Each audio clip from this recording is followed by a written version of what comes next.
이 시간 우리 주신 말씀은 창세기 15장입니다.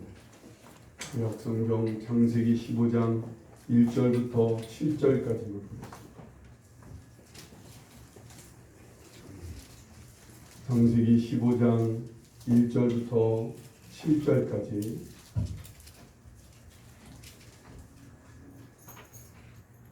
한 절씩 교도하겠습니다.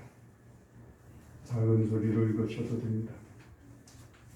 이후에 여호와의 말씀이 환상 중에 아브라함에게 임하여 이르시되 아브라함아 두려워하지 말라. 나는 네 방패요 너의 지극히 큰 상급이니라. 아브라함이 이르되 주 여호와여 무엇을 내게 주시려나이까. 나는 자식이 없사오니 나의 상속자는 이 다메섹 사람 엘리에셀이니라. 아브라함이 또 이르되 주께서 내게 씨를 주지 아니하셨으니 내 집에서 길린 자가 내 상속자가 될 것이니이다. 여호와의 말씀이 그에게 임하여 이르시되 그 사람이 내 상속자가 아니라 내 몸에서 날 자가 내 상속자가 되리라 하시고 이를 그를 이끌고 밖으로 나가 이르시되 하늘을 우러러 무뼈를 셀 수 있나 보라. 또 그에게 이르시되 내 자손이 이와 같으리라. 아브라함이 여호와를 믿으니 여호와께서 이를 그의 의로 여기시고 또 그에게 이르시되 나는 이 땅을 내게 주어 소유를 삼게 하려고 너를 갈대아인의 우리에서 이끌어낸 여호와니라. 아멘.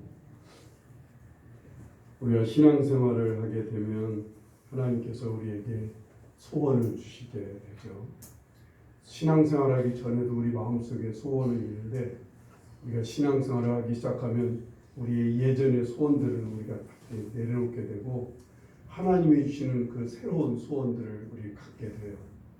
아니면 그 전서부터 마음속에 간절히 품고 있는 소원들, 아직 내려놓지 못한 소원들이 있기는 하지요. 우리 이러한 소원들이 이루어지기를 간절히 바랍니다. 그런데 이러한 소원들이 하나님께서 간절히 기도하고 원하는데도 하나님이 이루어지지 않고 오히려 우리가 원하는 반대로 갈 때가 참 많아요. 우리가 소원하는 대로 이루어졌으면 참 좋겠는데 소원하는 대로 이루어지지 않고 자꾸만 반대 방향으로 가게 되고 그리고 그것이 이루어지지 않고 1년, 2년, 3년이 막 지나게 되면 우리는 조금 실망이 되고 나중에는 하나님 앞에 원망하게 되고 더 나중에는 하나님에 대해서 포기하게 됩니다. 이런 기대, 이런 거 가져봐야 소용이 없구나.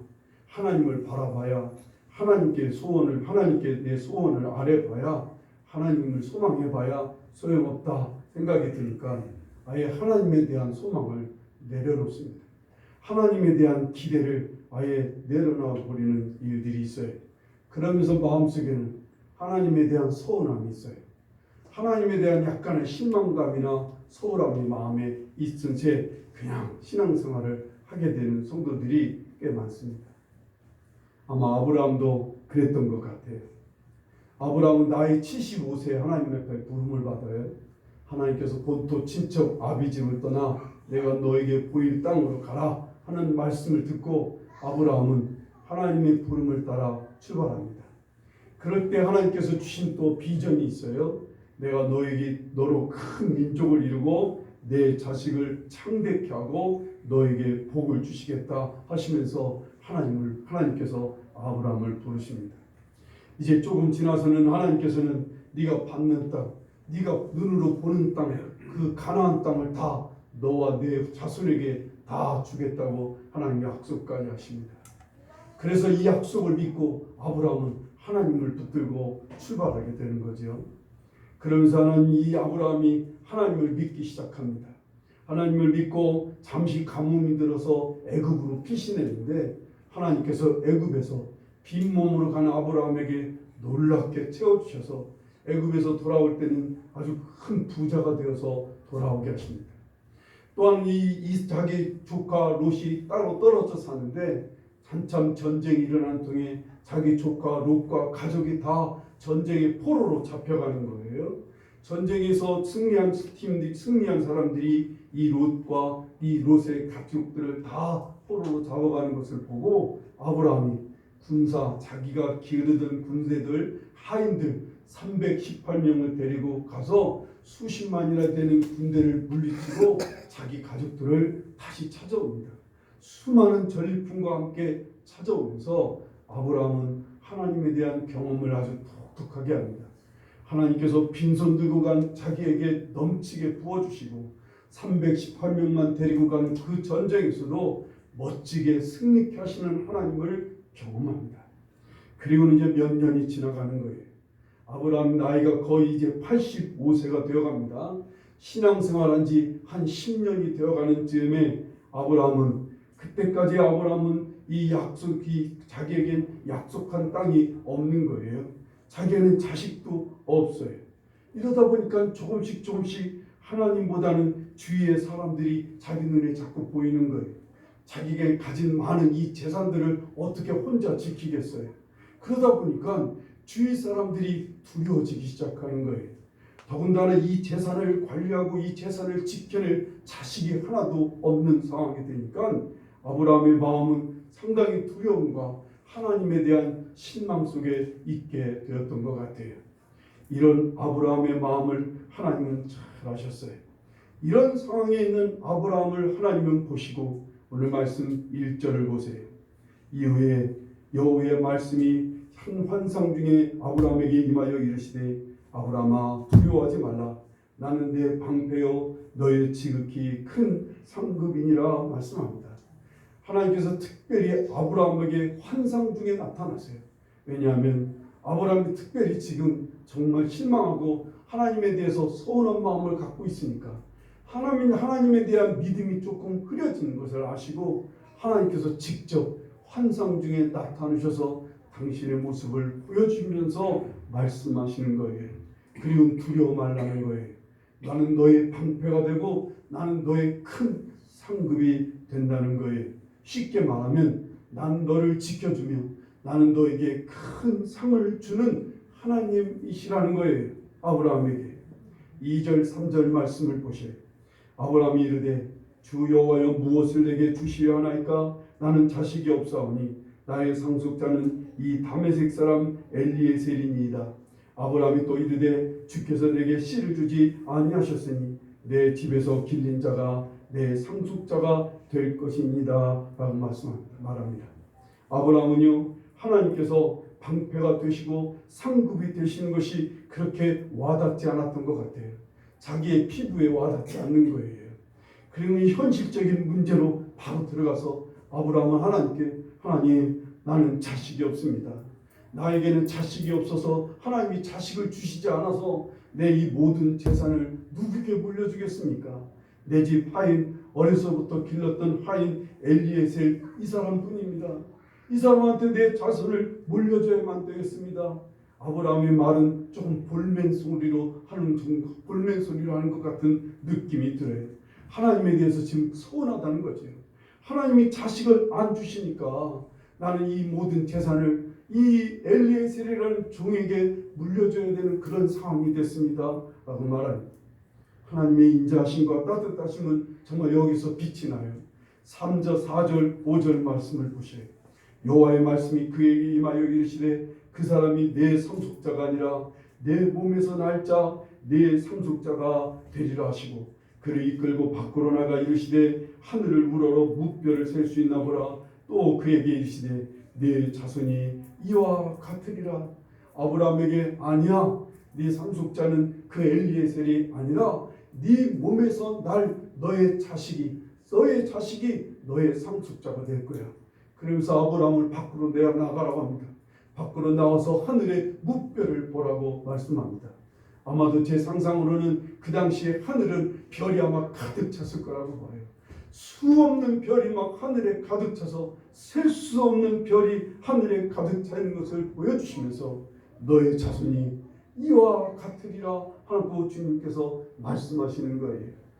지금 하나도 없는데 지금 자식이 아브라함에게는 하나도 없는 그런 상황에 아브라함의 몸은 점점 나이가 들어서 이제 자식을 더 낳을 수 없게 되는 나이가 되었는데도 불구하고 하나님은 지금 무슨 엉뚱하게 하늘의 무별만큼 내 자손을 많게 하시겠다고 하는 이 말씀을 하실 때 아브라함은 무슨 엉뚱한 말씀이냐고 무슨 가당찮은 말씀이냐고 하나님께 비웃거나 하나님 앞에서 그런 말을 하나님 말씀을 듣고도 아마 그런 말을 믿지 않았을지 몰라요. 그런데 아브라함은 그러지 않았어요. 하나님이 이렇게 별을 보여주시면서까지 하늘의 무별을 보여주면서까지 너의 자손을 이와 같게 하리라 라고 하시는 하나님 말씀. 지금은 자기 소중에 자기 안에 자식이 한 명도 없는데도 불구하고 하나님이 하시는 말씀에 대해서 6절을 보세요. 아브라함은 어떻게 했어요?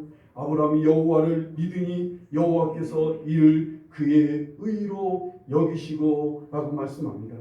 아브라함이 그 하나님의 말씀을 정말 별까지 보여주시면서 주시는 그 하나님의 비전을 믿음으로 받아들이는 거예요. 하나님께서 이 믿음을 의로 여기셨다라고 말씀합니다. 의로 여기셨다는 게 무슨 뜻이에요? 하나님께서 옳게 보셨단 말이에요. 하나님께서 아주 예쁘게 여기셨다는 거예요. 하나님께서 흐뭇하게 이런 아브라함의 믿음을 흐뭇하게 받아들이셨다는 거예요. 아브라함이 하나님의 말씀을 믿음으로 받아들이는 것에 대해서 하나님께서 매우 흐뭇해 하셨다라는 거예요. 이런 아브라함의 믿음 앞에서 하나님께서는 아주 기쁘셔서 또 다음 말씀을 이어가는 거예요. 아브라함이 가진 또 다른 두려움의 이유가 뭐예요? 땅 문제 아니겠어요? 하나님께서 이 땅에 대한 이야기를 7절 말씀에 하시는 거예요. 또 그에게 이르시되 나는 이 땅을 네게 주어 소유를 삼게 하려고 너를 갈대아임의 우르에서 이끌어내는 여호와이니라 라고 말씀합니다. 네가 지금 있는 이 땅 가나안 땅을 내가 너에게 주려고 나는 너를 이끌어 여기까지 이끌어온 여호와 하나님이시라고 하나님 말씀하시는 거예요. 그랬더니 8절 말씀을 보세요. 아브라함이 아예 그가 이르되 주 여호와여 내가 이 땅을 소유로 받을 것을 무엇으로 알리까? 하나님 확실하게 무슨 계약서 같은 거라도 저한테 주시야 저는 받아들이겠어요. 이 문제는요 하고 하나님께 요구를 하는 거예요. 그랬더니 하나님께서 그런 짐승을 쪼개서 반으로 나눠서 넌 나를 기다리라는 거예요. 하나님께 아브라함이 하나님 말씀을 시키는 대로 짐승들을 쪼개서 반으로 쪼개서 저녁 낮을까지 기다렸더니 하나님께서 그 저녁에 하나님께서 친히 그 쪼개진 짐승 사이로 지나가시면서 계약서를 써주시는 거예요. 그 당시에는 종이가 발달하지 않았어요. 그 당시에는 그래서 종이로 쓴 계약서보다도 이렇게 하나님이란 신 앞에서 짐승을 쪼개놓고 그 사이를 지나가면서 우리가 약속을 어길 때는 이렇게 신이 우리를 찢어놔도 좋다고 하는 맹세를 하게 되어 있어요. 그 당시에 계약서를 쓰는 방식 그대로 하나님께서는 당신이 친히 아브라함에게 그 계약서를 써주시는 거예요. 그 도장은 누가 찍어요? 누구만 찍으셨어요? 아브라함은 찍지 않았어요. 오직 하나님 혼자서 계약 그 짐승 사이를 지나가심으로 혼자 계약서에 도장을 찍어주시면서 옛다. 내가 너에게 이 가나안 땅을 줄 거야. 그 대신 가나안 땅을 지금 바로 주지는 못해. 400년 후에 앞으로 400여 년이 흐른 뒤에 너희 자손들에게 이 땅을 차지하게 하시겠다고 하나님께서 구체적으로 약속해 주시는 거예요. 이 말씀에 아브라함이 얼마나 기쁘게 이 하나님 말씀을 받아들였겠어요. 그리고 하나님에 대한 그 신뢰, 하나님을 바라보는 아브라함의 그 바라봄이 더 확실하고 눈이 확 떠졌을 거예요. 아, 그래 우리 하나님 정말 하나님을 바라보고 하나님을 기대해야 되겠구나. 하나님을 믿고 기다려야 되겠구나 라고 아브라함은 깨달았을 거예요. 오늘 말씀에서 그래요. 하나님께서 아브라함에게 나타나셔서 별을 보여주시고 그리고 또한 계약서를 습지 혼자 하나님께서 찍어주시는 이유가 뭘까요?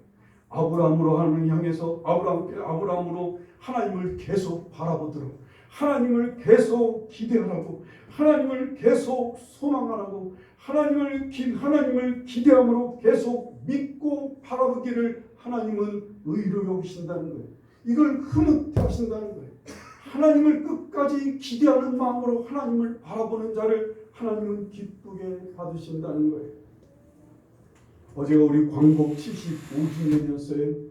우리가 일본 치하에 36년 동안 일본 치하에 있었어요. 일본 사람들이 얼마나 악랄한지 다른 어떤 나라가 다른 나라를 점령해서 다스리는 것보다도 일본의 다스림은 정말 악했어요. 우리나라의 말과 성과 나라의 땅을 다 차지할 뿐만 아니라 이 땅의 모든 물질들을 다 그냥 걷어갑니다. 백성들을 죽이는 건 뭐 말도 없고 이 모든 것들을 철저하게 짓밟고 착취해 갈 때 많은 한국 백성 중에 많은 사람들은 다시는 이 나라를 찾지 못할 것이라고 생각하고 이제 소망을 잃어버린 채 일본의 앞잡이가 되는 거예요. 일본을 위해서 협조하는 사람이 되는 거지요. 우리가 이런 사람을 친일이라고 그러죠. 친일파라는 말을 씁니다. 그런데 36년 만에 일본한테 우리가 광복을 얻었어요. 다시 나라를 찾게 됐다고요. 다시 나라를 찾게 되는 이 광복절날 많은 친일했던 사람들은 그때부터 막 도망치기 시작하죠. 그때부터 자기들의 이름을 바꾸고 성을 바꾸고 족보를 바꾸고 숨고 가든 방법을 다해서 어떻게든지 이게 수치를 모면해 보려고 애를 써서 지금까지 오고 있어요.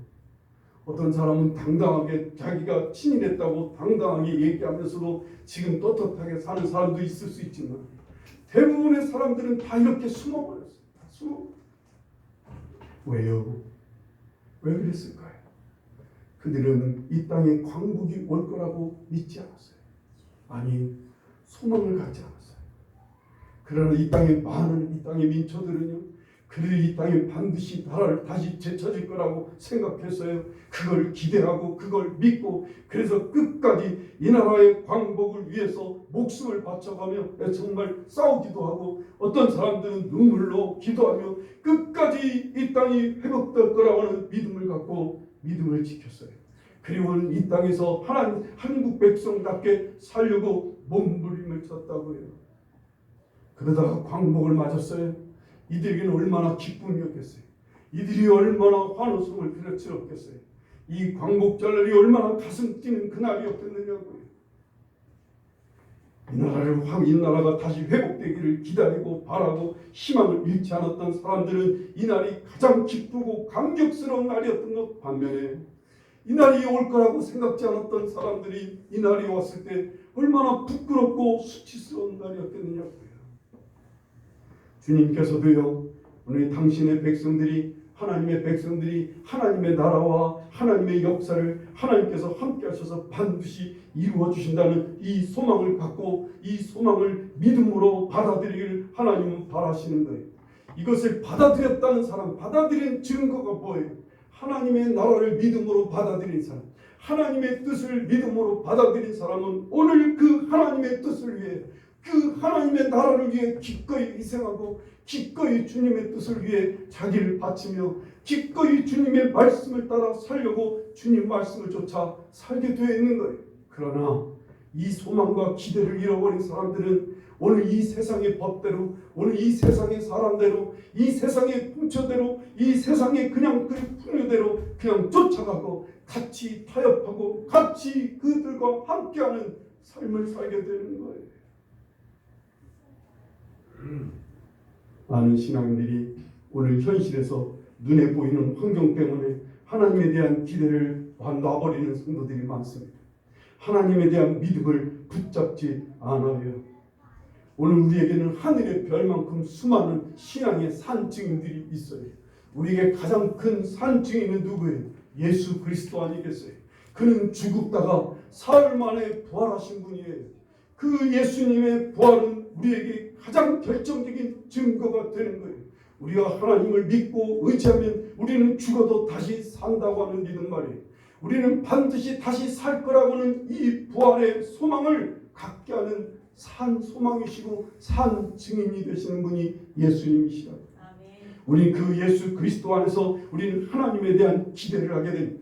하나님의 말씀은 반드시 이루실 거야. 하나님이 내게 주신 소원, 하나님이 내게 맞추신 말씀, 내게 주님께서 주신 내 안에 주신 이 소원들은 하나님 반드시 이루실 거라고 하는 이 기대와 이 믿음을 우리는 붙들고 그냥 살면 주께서 반드시 어느 날 이루어 주실 거예요. 아멘. 그것이 우리에게 그날은 우리의 기쁨인 거예요. 아멘. 영광스러운 날이 되는 거예요. 아멘. 그런데 이걸 잃어버리면 정말 수치스러운 거예요.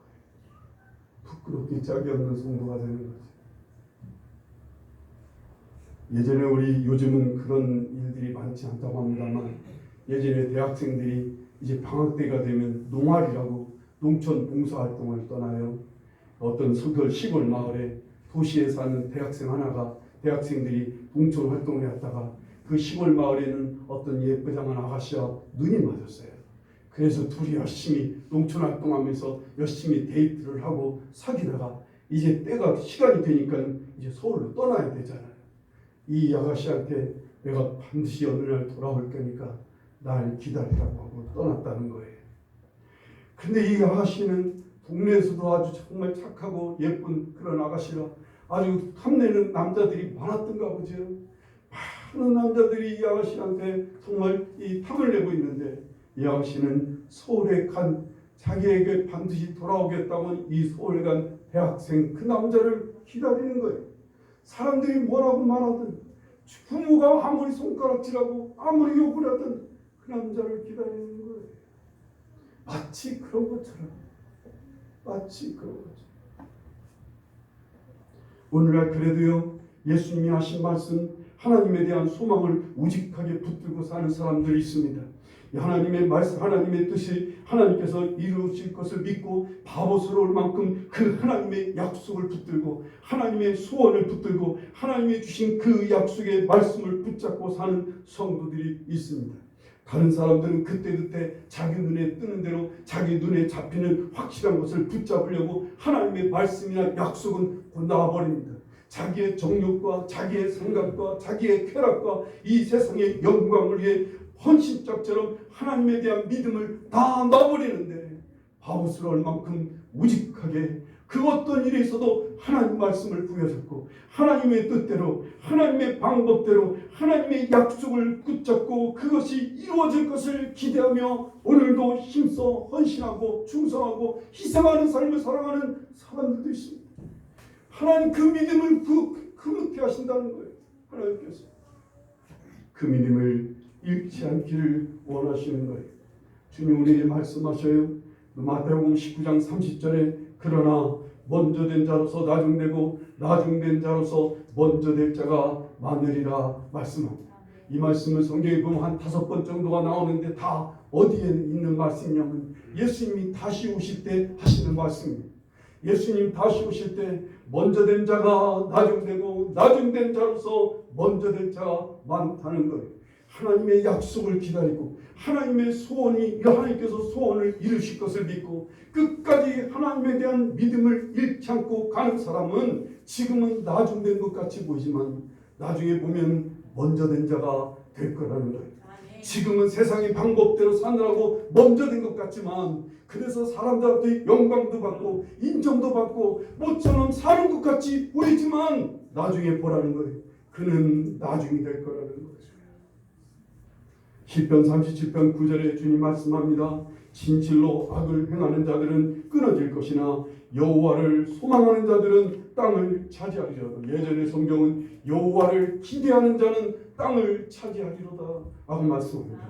하나님을 기대하는 사람, 하나님을 소망하는 사람, 여호와를 애타게 기다리는 사람들은 하나님께서 그들은 땅을 차지하게 하시겠다고 약속하시는 거예요. 주님께서는요, 주님 우리가 문제를 알고 문제를 안고 주님 앞에 설 때 계속 주님을 바라보며 신앙생활을 하다 보면 주님께서 우리에게 주시는 소망들이 있어요. 주시는 소원들이 있다고 해요. 우리는 어떤 문제 때문에 하나님 앞에 가요. 우리는 어떤 문제가 있어야만 하나님 앞에 엎드리게 돼요.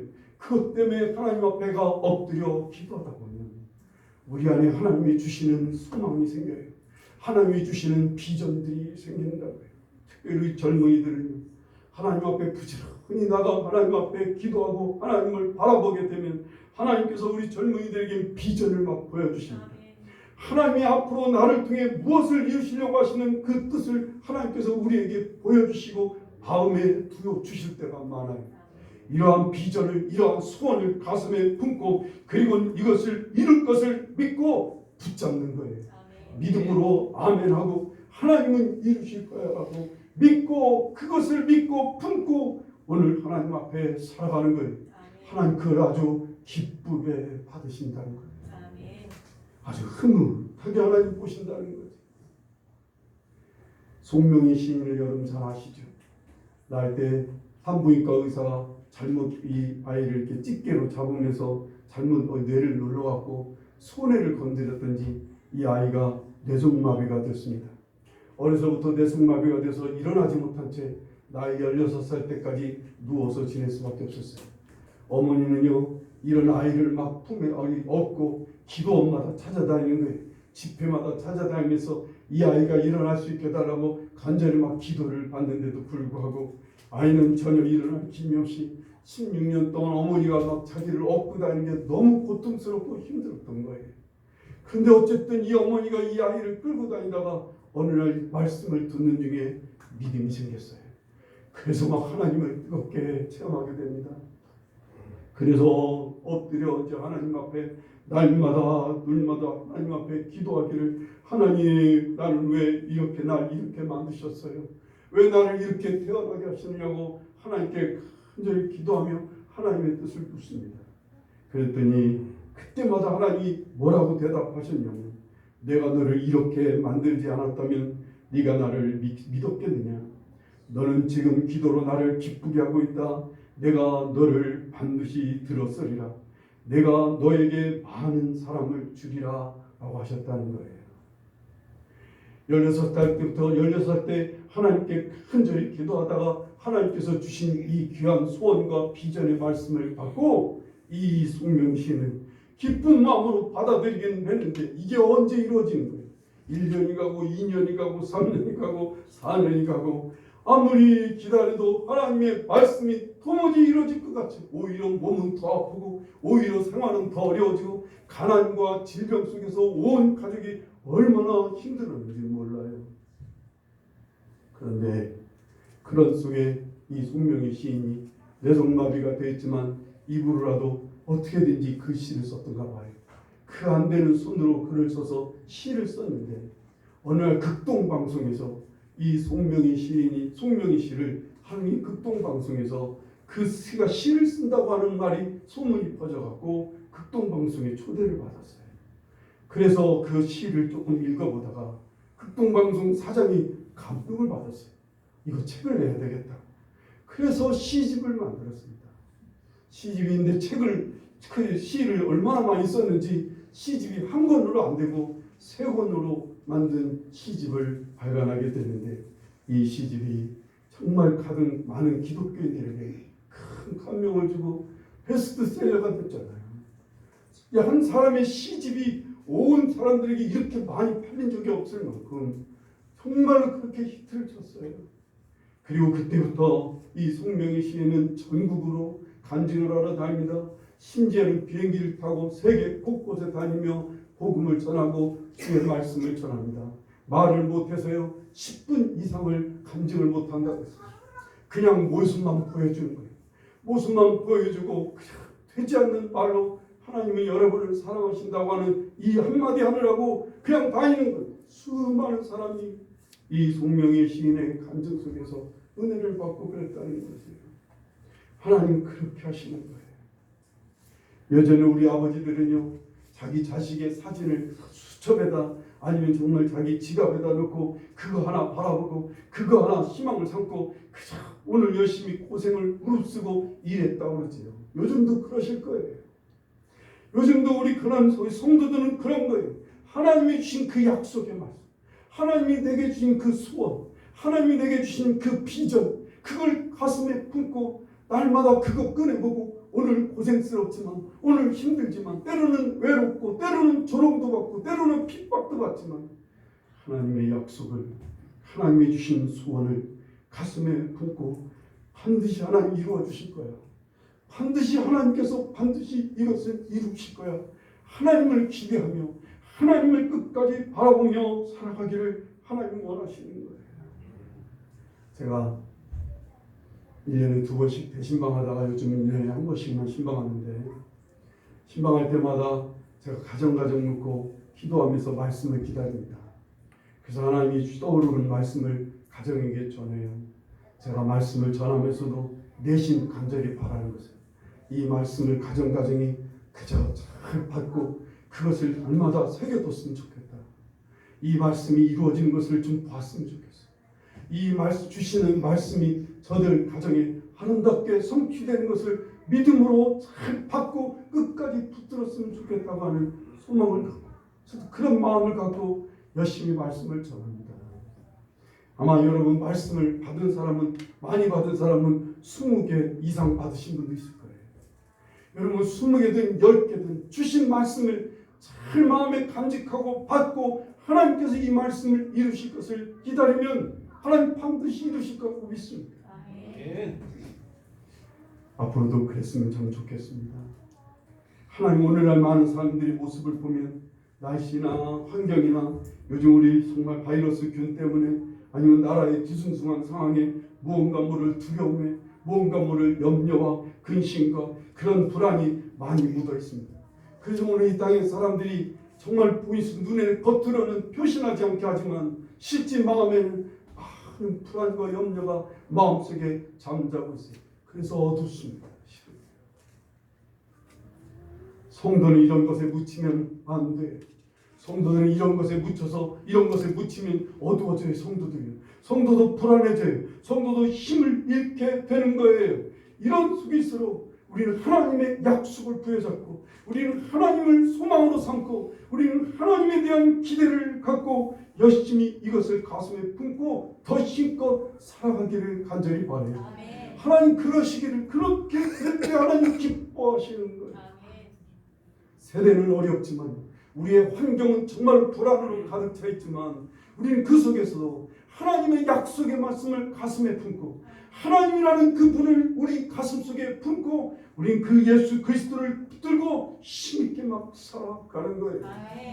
삶이 빛나지 않고 무겁고 힘이 드는 이유는 뭘까요? 혹시 하나님이 나에게 주신 이 소망의 메시지를 잃어버려서 아닐까요? 혹시 내 안에 주신 그 약속의 말씀을 그냥 다 버린 채 하나님에 대한 기대를 놓쳐버려서 우리의 신앙의 빛이 어두운 건 아닐까요? 우리의 영적인 모습이, 우리의 그 영이, 속사람이 어둡고 힘들어지지는 않았나 살펴보셔야 돼요. 여러분의 속사람에게는 하나님이 주신 소망이 있습니까? 하나님이 여러분에게 주신 구체적인 약속의 말씀도 있습니까? 하나님이 때를 따라 엎드릴 때마다 간구할 때마다 하나님이 어김없이 주신 그 말씀을 그 안에 간직하고 있느냐? 그것이 있으면 다시 그거 붙드는 거예요. 다시 그거 붙들고 우리 그 약속의 말씀을 의지하며 힘있게 주님 향해 한 걸음 한 걸음 살아가는 여러분과 제가 되기를 간절히 바랍니다. 성도는 이런 상황에서도 힘이 있어야 돼요. 성도는 이런 상황에서도 빛이 나야 돼요. 성도는 이런 상황에서 세상 사람들에게 빛을 전해줄 수 있어야 돼요. 소망을 가진 성도기에 사람들을 위로하고 격려할 수가 있는 거예요. 우리가 사람에게 위로를 받는 게 아니라 성도는 이 세상을 위로하고 격려할 책임이 있어요. 우리는 빛을 간직한 자이기 때문에, 소망이 있는 사람이기 때문에 그래요. 우리에게 주신 이 소망, 이거 부여잡고 힘있게 오늘 하루하루 정말 살아갈 수 있기를 간절히 바랍니다. 여러분이 앞으로도 지금도 주시는 소망의 메시지가 있으면 그때마다 아멘 하고 받아주십시오. 그 아멘 하고 받아들이는 말씀은 가슴에 꼭 품고 있어야 돼요. 그건 놔버려서 안 돼요. 기대하며 그 말씀 잘 붙들고 살아서 하나님께서 여러분을 통해서 이루시는 놀라운 하나님의 영광을 볼 수 있기를 간절히 축원합니다. 기도하시겠습니다. 우리 시간 한번 기도하실 때 하나님, 내게 주신 그 소망, 내게 주신 그 구체적인 약속의 말씀, 내게 주신 비전, 하나님 이루실 걸 믿어 다시 주님 붙잡습니다. 다시 그 말씀 붙잡고 일어납니다. 하나님을 기대합니다. 사람은 기대할 것이 없지만 하나님을 기대합니다. 하나님을 소망하며 오늘 다시 일어나는 시간이 되기를 바랍니다. 마음속에 하나님, 내가 하나님 다시 바라보고 붙들고 힘차게 일어나겠습니다. 우리 하나님 기도하기를 바랍니다. 기도하겠습니다.